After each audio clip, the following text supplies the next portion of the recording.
পৃথিবীর সবচেয়ে মূল্যবান মানুষগুলোকে আমরা প্রায়ই তখনই চিনতে শিখি যখন তারা আর আমাদের জীবনে থাকে না। কারণ তারা কখনো নিজের মূল্য প্রমাণ করার জন্য চিৎকার করে না। তারা নীরবে ভালোবাসে, নীরবে দায়িত্ব পালন করে, নীরবে কষ্ট সহ্য করে, আর একদিন নীরবভাবেই মানুষের জীবন থেকে হারিয়ে যায়। তারপর একদিন হঠাৎ তাদের অনুপস্থিতি হাজারটা শব্দের চেয়েও বেশি অনুভূত হয়। অদ্ভুত না? যে মানুষটা সবচেয়ে কম কথা বলতো, একদিন সেই মানুষটার নীরবতাই সবচেয়ে বেশি শোনা যায়। কিন্তু প্রশ্ন হলো, কেন এমন হয়? কেন কিছু মানুষ খুব বেশি কথা না বলেও মানুষের মনে বছরের পর বছর বেঁচে থাকে? কেন একজন শান্ত, সংযত এবং কম কথা বলা পুরুষ অনেক নারীর কাছে অজান্তেই অন্য সবার থেকে আলাদা হয়ে ওঠে? এটা কোনো জাদু নয়, কোনো অভিনয়ও নয়, বরং মানুষের মন, আবেগ এবং আচরণের এমন কিছু গভীর বাস্তবতা যা অধিকাংশ মানুষ কখনো বুঝতেই পারে না।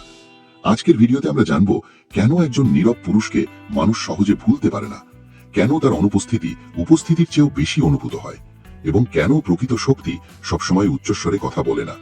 তাই ভিডিওটি শেষ পর্যন্ত অবশ্যই দেখবেন, কারণ শেষের কারণটি হয়তো আপনার জীবনের সবচেয়ে গুরুত্বপূর্ণ উপলব্ধিগুলোর একটি হয়ে উঠতে পারে। চলুন আজকের যাত্রা শুরু করি। জীবনের সবচেয়ে গভীর শিক্ষা বই পড়ে আসে না, অনেক সময় আসে কাউকে হারিয়ে ফেলার পর, অনেক সময় আসে রাতের নীরবতায় নিজের সঙ্গে একা বসে থাকার পর। তখনই মানুষ বুঝতে শেখে সবচেয়ে মূল্যবান মানুষগুলো সবসময় সবচেয়ে বেশি কথা বলে না, সবচেয়ে শক্তিশালী মানুষগুলো নিজেদের শক্তি প্রমাণ করার চেষ্টা করে না, আর সবচেয়ে সুন্দর সম্পর্কগুলো শব্দের চেয়ে বেশি টিকে থাকে বিশ্বাস, সম্মান এবং নীরব বোঝাপড়ার উপর। আজকের ভিডিওটি কোনো সম্পর্কের শর্টকাট শেখাবে না, বরং এমন কিছু মনস্তাত্ত্বিক দিক নিয়ে কথা বলবে যেগুলো আমাদের প্রতিদিনের আচরণ, আত্মসম্মান এবং সম্পর্ককে প্রভাবিত করে। হয়তো ভিডিওর কোনো একটি লাইন আপনার জীবনের সঙ্গে মিল খুঁজে দেবে, হয়তো কোনো একটি কারণ আপনাকে এমন একজন মানুষের কথা মনে করিয়ে দেবে যাকে আপনি আজও ভুলতে পারেননি। তাই ভিডিওটি শেষ পর্যন্ত দেখুন, কারণ শেষের কারণটি হয়তো আপনার জীবনের সবচেয়ে গুরুত্বপূর্ণ উপলব্ধিগুলোর একটি হয়ে উঠতে পারে। চলুন আজকের যাত্রা শুরু করি। প্রথম কারণ, কম কথা বলা মানুষ রহস্য তৈরি করে। মানুষের মন একটা অদ্ভুত জিনিস, যেটা খুব সহজে পাওয়া যায়, মানুষ সেটার মূল্য খুব কম দেয়। কিন্তু যেটাকে পুরোপুরি বোঝা যায় না, সেটার প্রতিই মানুষের কৌতূহল বেড়ে যায়। একবার কল্পনা করুন তো, একটি ঘরে 10 জন মানুষ বসে আছে। 9 জন মানুষ নিজেদের গল্প বলতেই ব্যস্ত। কে কত সফল, কে কত ব্যস্ত, কার জীবনে কি ঘটেছে, সবাই যেন নিজেকে প্রমাণ করার প্রতিযোগিতায় নেমেছে। কিন্তু এক কোণে একজন মানুষ চুপচাপ বসে আছে। সে সবার কথা মন দিয়ে শুনছে, প্রয়োজন ছাড়া একটি শব্দও বলছে না। সে কাউকে ছোট করছে না, নিজেকেও বড় করে দেখাচ্ছে না। কিছুক্ষণ পর একটা অদ্ভুত একটা ঘটনা ঘটে। মানুষ নিজের অজান্তেই সেই নীরব মানুষটার দিকে তাকাতে শুরু করে। মনে প্রশ্ন জাগে, লোকটা এত চুপচাপ কেন? তার মাথায় কি চলছে? সে কি খুব আত্মবিশ্বাসী, নাকি সে এমন কিছু জানে যা আমরা জানি না? এটাই মানুষের মন। যখন সব উত্তর সামনে থাকে তখন কৌতূহল জন্মায় না, কিন্তু যখন কিছু প্রশ্নের উত্তর অজানা থাকে তখন মন নিজেই সেই উত্তর খুঁজতে শুরু করে। আর এখানেই নীরবতার শক্তি। তবে একটা ভুল কখনো করবেন না, কম কথা বলা আর অহংকারী হওয়া এক জিনিস নয়। কেউ যদি শুধু মানুষকে অবহেলা করার জন্য চুপ থাকে, তাহলে মানুষ ধীরে ধীরে তার থেকে দূরে সরে যায়। কিন্তু যে মানুষটা সম্মান রেখে মন দিয়ে শোনে, প্রয়োজন হলে সংক্ষেপে কথা বলে, আর অকারণে নিজের মূল্য প্রমাণ করতে চায় না, মানুষ তার প্রতি আলাদা সম্মান অনুভব করতে শুরু করে। এখানে আমি আপনাকে একটা প্রশ্ন করতে চাই, আপনার জীবনে কি এমন কোনো মানুষ এসেছে যিনি খুব কম কথা বলতেন, কিন্তু আজও তাকে আপনি ভুলতে পারেননি? যদি এমন কেউ থেকে থাকে, কমেন্টে শুধু লিখুন নীরব মানুষ। দেখি এই ভিডিও দেখছেন এমন কতজন মানুষের জীবনে এমন একজন মানুষ ছিলেন। দ্বিতীয় কারণ, কম কথা বলা মানুষ নিজের আবেগকে নিয়ন্ত্রণ করতে শেখে, আর এই একটি গুণ মানুষের চোখে তার মূল্য অনেক গুণ বাড়িয়ে দেয়। একবার ভেবে দেখুন, যখন কেউ আপনাকে অপমান করে, আপনার সম্পর্কে খারাপ কথা বলে, অথবা ইচ্ছেকৃতভাবে আপনাকে রাগিয়ে দিতে চায়, তখন বেশিরভাগ মানুষ কি করে? মুহূর্তের মধ্যেই প্রতিক্রিয়া দেখায়, রাগে চিৎকার করে, তর্ক শুরু করে। আর ঠিক সেই মুহূর্তেই সে নিজের সবচেয়ে বড় শক্তিটাই হারিয়ে ফেলে। কারণ যে নিজের আবেগকে নিয়ন্ত্রণ করতে পারে না, সে কখনো পরিস্থিতিকেও নিয়ন্ত্রণ করতে পারে না।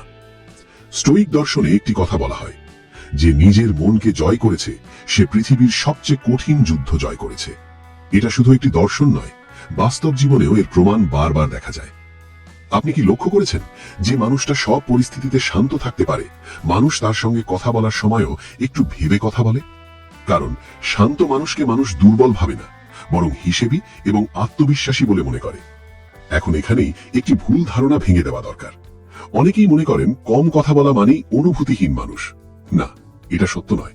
সে কষ্ট পায়, সে ভালোবাসে, সে রাগও করে, কিন্তু সে সিদ্ধান্ত নেয় তার প্রতিটি অনুভূতি সবাইকে দেখাবে না, কারণ সে জানে প্রতিটি আবেগ প্রকাশ করার প্রয়োজন হয় না।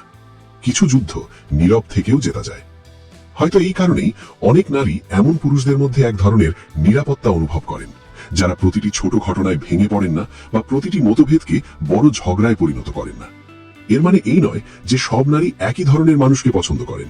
মানুষের পছন্দ ভিন্ন হয়, তবে অনেকের কাছেই আবেগ নিয়ন্ত্রণ করার ক্ষমতা একটি আকর্ষণীয় গুণ হিসেবে ধরা পড়ে। এখন আমি আপনাকে একটি প্রশ্ন করতে চাই। আপনি যখন রাগ করেন তখন কি সঙ্গে সঙ্গে উত্তর দিয়ে দেন, নাকি আগে নিজেকে শান্ত করার চেষ্টা করেন? কমেন্টে শুধু লিখুন সঙ্গে সঙ্গে অথবা শান্ত হয়ে। আমি জানতে চাই এই ভিডিও দেখছেন এমন মানুষের মধ্যে কতজন নিজের আবেগকে নিয়ন্ত্রণ করার চেষ্টা করেন।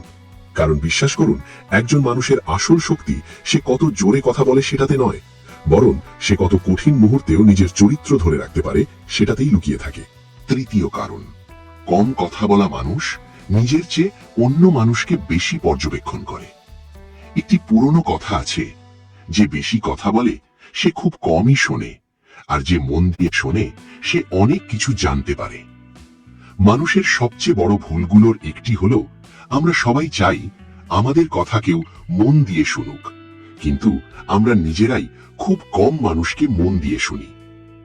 একবার খেয়াল করে দেখবেন, কোনো আড্ডায় কেউ একজন যখন নিজের গল্প বলতে শুরু করে, বেশিরভাগ মানুষ অপেক্ষা করতে থাকে কখন সে থামবে, যাতে তারা নিজেদের গল্প বলতে পারে। কিন্তু একজন নীরব মানুষ অন্যদের মতো নয়। সে শুধু শব্দ শোনে না, সে মানুষের চোখ দেখে, মুখের অভিব্যক্তি দেখে, কণ্ঠের পরিবর্তন লক্ষ্য করে। কখন একজন মানুষ সত্য বলছে আর কখন শুধু নিজেকে বড় করে দেখানোর চেষ্টা করছে, সেটাও অনেক সময় বুঝে ফেলে। কারণ সে কথা বলার চেয়ে বেশি সময় পর্যবেক্ষণ করে, আর এখানেই তার সবচেয়ে বড় শক্তি লুকিয়ে থাকে। মনোবিজ্ঞানে একটি বিষয় নিয়ে প্রায়ই আলোচনা করা হয়। যারা মনোযোগ দিয়ে অন্যকে শোনেন, তাদের সঙ্গে কথা বলার পর অনেক মানুষ স্বস্তি অনুভব করেন, কারণ প্রত্যেক মানুষই চায় তার কথা কেউ গুরুত্ব দিয়ে শুনুক। এখন নিজেকেই একটি প্রশ্ন করুন, শেষ কবে আপনি কোনো মানুষকে একটানা 5 মিনিট কোনো বাধা না দিয়ে শুধু মন দিয়ে শুনেছেন? হয়তো মনে পড়ছে না, কারণ আমরা উত্তর দেওয়ার জন্য শুনি, বোঝার জন্য নয়। আর এই কারণেই একজন শান্ত মানুষ যে মন দিয়ে শোনে, সে খুব অল্প সময়েই মানুষের বিশ্বাস অর্জন করতে পারে। হয়তো এই কারণেই অনেক নারী এমন পুরুষদের সঙ্গে কথা বলতে স্বস্তি অনুভব করেন, যারা প্রতিটি বাক্যের মাঝখানে বাধা দেয় না, নিজের কথাই শুধু বলতে থাকে না, বরং মনোযোগ দিয়ে শুনতে জানে। এর মানে এই নয় যে সব নারী একই ধরনের মানুষকে পছন্দ করেন। প্রত্যেক মানুষের পছন্দ আলাদা। তবে সম্মান দিয়ে শোনা এবং মনোযোগ দিয়ে বোঝার চেষ্টা করা প্রায় সব সম্পর্কেই একটি মূল্যবান গুণ। এখন আমি আপনাকে একটি প্রশ্ন করতে চাই, আপনার মতে একজন মানুষের সবচেয়ে বড় গুণ কোনটি? বেশি কথা বলা, নাকি মন দিয়ে অন্যকে শুনতে পারা? কমেন্টে শুধু লিখুন 1 অথবা 2। আমি দেখতে চাই এই ভিডিও দেখছেন এমন মানুষের মধ্যে কতজন মনে করেন শোনার ক্ষমতাই আসল শক্তি। কারণ যে মানুষ শুধু নিজের কথাই শোনে, সে হয়তো অনেক কিছু বলে, কিন্তু যে মানুষ অন্যের কথা শুনতে শেখে, সে মানুষকে বুঝতে শেখে। আর যে মানুষকে বুঝতে পারে, সে সম্পর্ক, সম্মান এবং জীবনের অনেক কঠিন পথ অন্যান্যদের তুলনায় অনেক সহজে পার হতে পারে। চলুন এবার আমরা এমন একটি কারণে পৌঁছাবো, যেটা বুঝতে পারলে আপনি হয়তো আজ থেকেই নিজের কিছু অভ্যাস বদলে ফেলতে চাইবেন। চতুর্থ কারণ, কম কথা বলা মানুষ নিজের আবেগকে নিয়ন্ত্রণ করতে জানে। কারণ সবচেয়ে কঠিন যুদ্ধ বাইরের মানুষের সঙ্গে নয়, নিজের মনের সঙ্গে। আমরা অনেক সময় রাগের মুহূর্তে এমন কথা বলে ফেলি যা কয়েক সেকেন্ডের জন্য আমাদের মন হালকা করে দেয়, কিন্তু পরে সেই কথাগুলোই আমাদের সম্পর্ক নষ্ট করে দিতে পারে। একজন নীরব মানুষ এই জায়গাতেই আলাদা। সে প্রতিটি অনুভূতিকে সঙ্গে সঙ্গে প্রকাশ করে না। সে নিজের ভেতরের ঝড়কে আগে শান্ত করার চেষ্টা করে, কারণ সে জানে প্রতিটি অনুভূতির উত্তর দেওয়া জরুরি নয়, প্রতিটি অপমানের জবাব দেওয়াও জরুরি নয়, প্রতিটি কথার প্রতিক্রিয়া দেখানোও জরুরি নয়। কখনো কখনো নীরবতাই সবচেয়ে শক্তিশালী উত্তর। স্টোইক দর্শনে একটি গভীর শিক্ষা রয়েছে। আপনি সবকিছুকে নিয়ন্ত্রণ করতে পারবেন না, কিন্তু আপনি কিভাবে প্রতিক্রিয়া দেখাবেন সেটা নিয়ন্ত্রণ করতে পারবেন। একজন দুর্বল মানুষ পরিস্থিতির দ্বারা নিয়ন্ত্রিত হয়। কেউ তাকে অপমান করলে সে সঙ্গে সঙ্গে রেগে যায়। কেউ তাকে অবহেলা করলে সে নিজের মূল্য ভুলে যায়। কেউ তাকে প্রত্যাখ্যান করলে সে ভেঙে পড়ে। কিন্তু একজন আত্মনিয়ন্ত্রিত মানুষ প্রথমে চিন্তা করে, তারপর সিদ্ধান্ত নেয়। কারণ সে জানে এক মুহূর্তের আবেগ অনেক বছরের সম্মান নষ্ট করতে পারে। একবার ভেবে দেখুন, যে মানুষ রাগের সময়ও শান্ত থাকতে পারে তার মধ্যে কতটা মানসিক শক্তি থাকতে হয়। সবাই হাসির সময় শান্ত থাকতে পারে, কিন্তু যখন কেউ তাকে আঘাত করে তখনও নিজের চরিত্র ধরে রাখা, এটাই আসল শক্তি। মনোবিজ্ঞানে বলা হয়, যে ব্যক্তি নিজের আবেগ বুঝতে পারে সে নিজের সিদ্ধান্ত আরো ভালোভাবে নিতে পারে। কারণ আবেগ যখন আমাদের নিয়ন্ত্রণ করে তখন আমরা এমন সিদ্ধান্ত নিই যার জন্য পরে আফসোস করতে হয়। কিন্তু যখন আমরা আবেগকে নিয়ন্ত্রণ করতে শিখি তখন আমরা নিজের জীবনের চালকের আসনে বসি। আর এই কারণেই অনেক মানুষ এমন ব্যক্তিদের প্রতি আকৃষ্ট হয় যারা ছোট বিষয় নিয়ে উত্তেজিত হয় না, যারা সবকিছু নিয়ে নাটক তৈরি করে না, যারা নিজের মূল্য অন্যের আচরণের উপর নির্ভর করতে দেয় না। তবে মনে রাখবেন, শান্ত থাকা মানে দুর্বল হওয়া নয়, চুপ থাকা মানে ভয় পাওয়া নয়। অনেক সময় সবচেয়ে শক্তিশালী মানুষটি সবচেয়ে কম শব্দ ব্যবহার করে, কারণ সে জানে তার মূল্য প্রমাণ করার জন্য প্রতিটি মুহূর্তে কথা বলার প্রয়োজন নেই। এখন নিজেকে একটি প্রশ্ন করুন, শেষ কবে কেউ আপনাকে রাগিয়ে দিয়েছিল কিন্তু আপনি ইচ্ছা করেই চুপ ছিলেন? সেই মুহূর্তে আপনি কি দুর্বল ছিলেন, নাকি আপনি নিজের উপর নিয়ন্ত্রণ দেখিয়েছিলেন? কারণ যে ব্যক্তি নিজের মনকে নিয়ন্ত্রণ করতে পারে সে ধীরে ধীরে নিজের জীবনকেও নিয়ন্ত্রণ করতে শেখে। আর এই কারণেই কম কথা বলা মানুষের মধ্যে এক ধরনের রহস্যময় শক্তি দেখা যায়, যা অন্যদের থেকে তাদের আলাদা করে তোলে। কিন্তু এখনো বাকি আছে আরো কিছু গভীর কারণ, যেগুলো বুঝলে আপনি বুঝতে পারবেন কেন নীরবতা অনেক সময় একজন মানুষের সবচেয়ে বড় পরিচয় হয়ে ওঠে। চলুন এবার আমরা পৌঁছাবো পঞ্চম কারণে, যেখানে আমরা জানব কেন কম কথা বলা মানুষকে অনেক সময় অন্যরা বেশি মূল্য দিতে শুরু করে। পঞ্চম কারণ, কম কথা বলা মানুষ নিজের মূল্য বুঝতে শেখে। কারণ যে মানুষ সব সময় সবার মন জয় করার চেষ্টা করে সে ধীরে ধীরে নিজের আসল পরিচয় হারিয়ে ফেলে। সে কি ভাববে, মানুষ তাকে কিভাবে দেখছে, মানুষ তার সম্পর্কে কি বলছে, এসব নিয়েই ব্যস্ত থাকে। কিন্তু একজন শান্ত মানুষ অন্যভাবে চিন্তা করে। সে জানে তার মূল্য অন্য মানুষের প্রশংসার উপর নির্ভর করে না। কারণ যে মানুষ নিজের মূল্য নিজে বোঝে তাকে প্রতিটি মুহূর্তে নিজেকে প্রমাণ করতে হয় না। একটি বিষয় লক্ষ্য করে দেখবেন, যে মানুষ সব জায়গায় নিজের গুরুত্ব দেখানোর চেষ্টা করে অনেক সময় মানুষ তাকে কম গুরুত্ব দিতে শুরু করে। কারণ অতিরিক্ত পাওয়ার চেষ্টা অনেক সময় নিজের মূল্য কমিয়ে দেয়। কিন্তু যে মানুষ নিজের অবস্থান সম্পর্কে সচেতন, যে নিজের সময়, শক্তি এবং মনোযোগকে মূল্য দেয়, তার উপস্থিতি আলাদা অনুভূতি তৈরি করে। সে সবার কাছে গ্রহণযোগ্য হওয়ার জন্য নিজের ব্যক্তিত্ব পরিবর্তন করে না। সে জানে সবাই তাকে পছন্দ করবে না, এবং সেটা স্বাভাবিক। কারণ পৃথিবীর সবচেয়ে সফল এবং সম্মানিত মানুষদেরও সবাই পছন্দ করে না। একজন নীরব মানুষ এই সত্যটা বুঝতে শেখে। সে অযথা তর্কে যায় না, সে প্রতিটি সমালোচনার উত্তর দেয় না, সে প্রতিটি মানুষকে নিজের শক্তি প্রমাণ করার সুযোগ দেয় না। কারণ সে জানে কিছু যুদ্ধ জেতার জন্য নয়, এড়িয়ে যাওয়ার জন্য। স্টোইক দর্শনের একটি গুরুত্বপূর্ণ শিক্ষা হল, যে নিজের উপর নিয়ন্ত্রণ রাখে সে বাইরের পৃথিবীর নিয়ন্ত্রণ হারায় না। একজন মানুষ যখন নিজের মূল্য বুঝতে শেখে তখন তার আচরণ পরিবর্তন হয়ে যায়। সে কম কথা বলে কিন্তু তার কথার গুরুত্ব বাড়ে। সে কম প্রতিশ্রুতি দেয় কিন্তু যা বলে তা পালন করে। সে কম দেখায় কিন্তু তার কাজ বেশি কথা বলে। আর এই কারণেই মানুষ ধীরে ধীরে তাকে বিশ্বাস করতে শুরু করে। সম্পর্কের ক্ষেত্রেও একই বিষয় কাজ করে। অনেক সময় মানুষ এমন কাউকে বেশি সম্মান করে যে নিজের জীবন, লক্ষ্য এবং ব্যক্তিত্ব নিয়ে ব্যস্ত থাকে, যে সব সময় অন্যের মনোযোগ পাওয়ার জন্য অপেক্ষা করে না, যে নিজের সুখের দায়িত্ব নিজে নিতে পারে। তবে মনে রাখবেন, নিজের মূল্য বোঝা মানে অহংকারী হওয়া নয়, চুপ থাকা মানে নিজেকে সবার থেকে বড় ভাবা নয়। আসল আত্মসম্মান হলো নিজেকে সম্মান করা এবং একই সঙ্গে অন্যকেও সম্মান করা। এখন নিজেকে একটি প্রশ্ন করুন, আপনি কি কখনো এমন কারো পেছনে ছুটেছেন যে আপনাকে গুরুত্ব দেয়নি? আর কখনো কি এমন হয়েছে যখন আপনি নিজের দিকে মনোযোগ দিয়েছেন তখন মানুষ আপনাকে নতুনভাবে দেখতে শুরু করেছে? কারণ যে মানুষ নিজের মূল্য বুঝতে শেখে, পৃথিবীও ধীরে ধীরে তার মূল্য বুঝতে শুরু করে। কম কথা বলা মানুষের শক্তি শুধু তাদের নীরবতায় নয়, বরং তাদের আত্মসম্মানে। আর এটাই তাদের সবচেয়ে আকর্ষণীয় বৈশিষ্ট্যগুলোর একটি। কিন্তু এখনো বাকি আছে আরো গভীর কিছু কারণ, যেখানে আমরা জানব কেন রহস্যময় এবং শান্ত মানুষদের প্রতি অনেকের স্বাভাবিক কৌতূহল তৈরি হয়।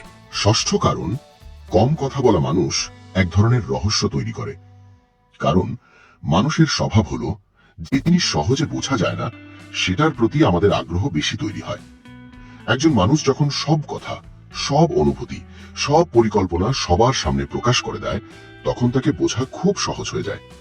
কিন্তু একজন নীরব মানুষ নিজের সব কিছু প্রকাশ করে না। সে কখন কি ভাবছে, তার পরবর্তী সিদ্ধান্ত কি হবে, সে কোন বিষয়কে কিভাবে দেখছে, এসব সব সময় পরিষ্কার থাকে না।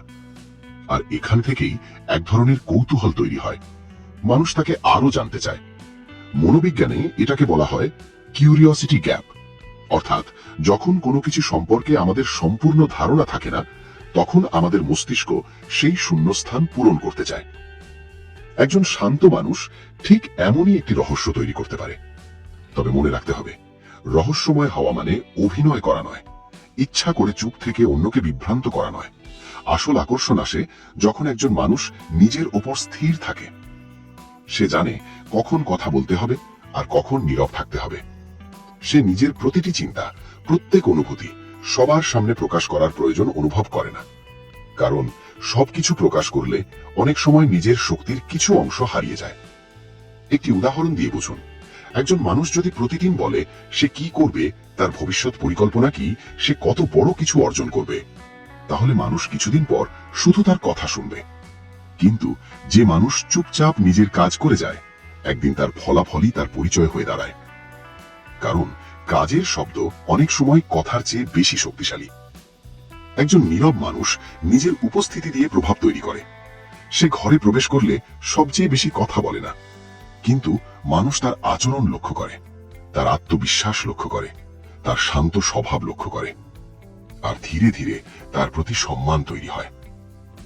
অনেক সম্পর্কের ক্ষেত্রেও দেখা যায় যে মানুষ নিজের জীবনে ব্যস্ত থাকে, নিজের লক্ষ্য নিয়ে এগিয়ে যায়, নিজের আবেগকে নিয়ন্ত্রণ করতে পারে, তার প্রতি অন্যদের আগ্রহ বেশি তৈরি হয়। কারণ মানুষ সাধারণত সেই ব্যক্তির প্রতি আকৃষ্ট হয় যার নিজের একটি আলাদা জগৎ আছে, যে ব্যক্তি নিজের সুখের জন্য সব সময় অন্য কারো উপর নির্ভর করে না। তবে এখানে একটি বিষয় মনে রাখা খুব জরুরি। কম কথা বলা মানে নিজেকে বন্ধ করে রাখা নয়, মানুষের সঙ্গে যোগাযোগ না করা নয়। আসল শক্তি হলো প্রয়োজনের সময় স্পষ্টভাবে কথা বলা আর অপ্রয়োজনীয় সময় নীরব থাকতে পারা। কারণ শব্দের মূল্য তখনই বাড়ে যখন শব্দ কম কিন্তু অর্থ গভীর হয়। এখন নিজেকে একটি প্রশ্ন করুন, আপনার জীবনে কি এমন কেউ আছে যে খুব বেশি কথা বলে না কিন্তু তার উপস্থিতি আপনি অনুভব করেন? যে মানুষটি বেশি কিছু না বলেও এক ধরনের প্রভাব তৈরি করে? কারণ অনেক সময় সবচেয়ে শান্ত মানুষটির মধ্যেই সবচেয়ে গভীর চিন্তা লুকিয়ে থাকে। আর এই কারণেই কম কথা বলা মানুষকে অনেক সময় অন্যরা সহজে ভুলতে পারে না। কিন্তু এখনো বাকি আছে আরো কিছু গুরুত্বপূর্ণ কারণ, যা বুঝলে আপনি উপলব্ধি করবেন কেন নীরবতা শুধু একটি অভ্যাস নয়, বরং এটি একটি শক্তিশালী ব্যক্তিত্বের পরিচয়। সপ্তম কারণ, কম কথা বলা মানুষ নিজের জীবনের দিকে বেশি মনোযোগ দেয়। কারণ যে মানুষ সারাদিন অন্যের মতামত নিয়ে ব্যস্ত থাকে সে নিজের স্বপ্নের জন্য খুব কম সময় পায়। সে ভাবতে থাকে কে তাকে পছন্দ করলো, কে তাকে অপছন্দ করলো, কে তাকে সম্মান দিল আর কে তাকে অবহেলা করলো। কিন্তু একজন শান্ত মানুষ ধীরে ধীরে বুঝতে শেখে তার সবচেয়ে বড় প্রতিযোগিতা অন্য কারো সঙ্গে নয়, বরং গতকালের নিজের সঙ্গে। সে প্রতিদিন নিজেকে একটু একটু করে বদলায়, নিজের জ্ঞান বাড়ায়, নিজের চরিত্র গড়ে তোলে, নিজের শরীর, মন এবং ভবিষ্যতের জন্য কাজ করে। কারণ সে জানে যে মানুষ নিজের জীবন গড়তে ব্যস্ত থাকে, তাকে অন্যের স্বীকৃতির জন্য অপেক্ষা করতে হয় না। এই কারণেই নীরব মানুষদের মধ্যে এক ধরনের গভীর আত্মবিশ্বাস দেখা যায়। তারা সবচেয়ে বেশি শব্দ করে না, কিন্তু তাদের কাজ, তাদের চরিত্র এবং তাদের উপস্থিতিই কথা বলে। এখন ভিডিওর শুরুতে আমরা একটি প্রশ্ন করেছিলাম, কেন কম কথা বলা মানুষকে অনেক সময় বেশি আকর্ষণীয় মনে হয়? এখন হয়তো উত্তরটা পরিষ্কার। এটা শুধু নীরবতার কারণে নয়, বরং আত্মনিয়ন্ত্রণ, আত্মসম্মান, ধৈর্য এবং নিজের মূল্য বোঝার কারণে। তবে একটি বিষয় সব সময় মনে রাখবেন, শুধু কম কথা বললেই কেউ শক্তিশালী হয়ে যায় না। অনেক মানুষ আছে যারা খুব কম কথা বলে, কিন্তু তাদের ভেতরে থাকে অহংকার। আবার অনেক মানুষ আছে যারা শান্ত কিন্তু ভীষণ দুর্বল। তাই নীরবতা কখনো শক্তির প্রমাণ নয়। আসল শক্তি হলো সঠিক সময়ে সঠিক কথা বলা, রাগের সময় নিজেকে নিয়ন্ত্রণ করা, অন্যকে সম্মান করা এবং নিজের মূল্য কখনো ভুলে না যাওয়া। একবার ভেবে দেখুন তো, আপনার জীবনে কি এমন কোনো মানুষ এসেছে যে খুব বেশি কথা বলতো না, কিন্তু তার উপস্থিতিতে আপনি এক ধরনের নিরাপত্তা অনুভব করতেন? হয়তো সে আপনার বাবা, হয়তো আপনার কোনো শিক্ষক, হয়তো কোনো বন্ধু, অথবা এমন একজন মানুষ যাকে আপনি আজ আর ফিরে পাবেন না। আমরা প্রায়ই মানুষের মূল্য বুঝতে দেরি করি। যখন তারা পাশে থাকে তখন তাদের নীরবতাকে আমরা গুরুত্ব দিই না, কিন্তু যখন তারা দূরে চলে যায় তখন তাদের একটি সাধারণ কথাও আমাদের কাছে অমূল্য হয়ে ওঠে। জীবনের সবচেয়ে বড় অনুতাপের গুলোর একটি হলো সঠিক মানুষকে ভুল সময় হারিয়ে ফেলা। তাই যদি আপনার জীবনে এমন কেউ এখনো থাকেন যিনি কম কথা বলেন কিন্তু সব সময় আপনার পাশে থাকেন, তাহলে আজই তার মূল্য দিন। হয়তো একটি ধন্যবাদ, হয়তো একটি ফোন, হয়তো একটি আন্তরিক কথাই তার পুরো দিন বদলে দিতে পারে। আর যদি আপনি নিজেই একজন কম কথা বলা মানুষ হন, তাহলে কখনো ভাববেন না আপনি সবার থেকে পিছিয়ে আছেন। মনে রাখবেন, হিরে কখনো নিজের মূল্য ঘোষণা করে না, তবুও পৃথিবী তাকে চিনে নেয়। সূর্য কখনো চিৎকার করে বলে না আমি আলো দিচ্ছি, তবুও পৃথিবীর প্রতিটি সকাল তার উপস্থিতির সাক্ষী দেয়। ঠিক তেমনি আপনার চরিত্র, আপনার ব্যবহার, আপনার সততা এবং আপনার কাজ একদিন আপনার হয়ে কথা বলবে। হয়তো আজ কেউ আপনার মূল্য বুঝছে না, কিন্তু তাই বলে নিজের মূল্য কখনো কমিয়ে দেবেন না। কারণ সময় সবসময় শব্দকে মনে রাখে না, সময় মনে রাখে চরিত্রকে।